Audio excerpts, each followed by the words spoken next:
আসসালামু আলাইকুম ওয়া রাহমাতুল্লাহি ওয়া বারাকাতুহু। প্রিয় দর্শক, আমাদের জীবনে মহান আল্লাহ তাআলার ভালোবাসা পাওয়ার সবথেকে বড় স্বপ্ন হওয়া উচিত। আর আল্লাহ রাব্বুল আলামিন যখন কাউকে ভালোবাসেন বা পছন্দ করেন, তার বেশ কিছু আলামত আছে, যেগুলো দেখেই আমরা বুঝতে পারি মহান আল্লাহ রাব্বুল আলামিন কাকে ভালোবাসেন আর কাকে ভালোবাসেন না। মহান আল্লাহ তাআলার ভালোবাসার চারটি আলামত হাদিসে এসেছে।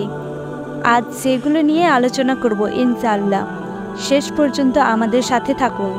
প্রথম আলামত, আল্লাহ যাকে ভালোবাসেন দুনিয়ার মানুষরাও তাকে ভালোবাসেন এবং পছন্দ করেন, আলহামদুলিল্লাহ। কিন্তু এই ভালোবাসাটি অবশ্যই মুমিন ব্যক্তির ভালোবাসা। সুতরাং যদি ধরেন আল্লাহ কাউকে ঘৃণা করে, তাহলে দুনিয়ার মানুষেরাও তাকে ঘৃণা করে।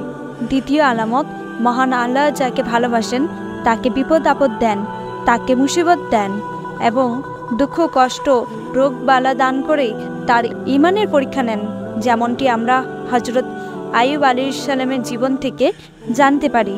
এবং তৃতীয় আলামত, আল্লাহ রাব্বুল আলামিন যাকে ভালোবাসেন তাকে দুনিয়া থেকে দূরে সরিয়ে রাখেন। লোভ লালসা থেকে আল্লাহ তাআলা তাকে ইচ্ছাকৃতভাবে সরিয়ে রাখেন এবং তাকে হেফাজত করেন। সর্বশেষ এবং চতুর্থ আলামত, আল্লাহ যাকে ভালোবাসেন তাকে দ্বীনের জ্ঞান দেন। মহান আল্লাহ যার ভালো চান তাকে দ্বীনের জ্ঞান দান করে বুঝদান করেন। সুতরাং আল্লাহ তাআলা আমাদের যে পরিস্থিতিতেই ফেলুক না কেন, আমরা তার নিয়ামত থেকে মুখ ফিরিয়ে নেব না। বিপদ আপদ দুঃখ কষ্ট সব কিছুই মহান আল্লাহ রাব্বুল আলামিনের দান। আর এগুলো মুমিন ব্যক্তির জীবনে আল্লাহ তাআলার ভালোবাসার পরীক্ষার স্বরূপ। আমরা যেন সকলেই মহান আল্লাহ তাআলার ভালোবাসার সমৃদ্ধ পাই, আমিন।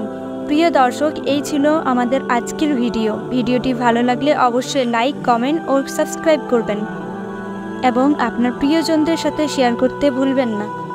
ধন্যবাদ সবাইকে।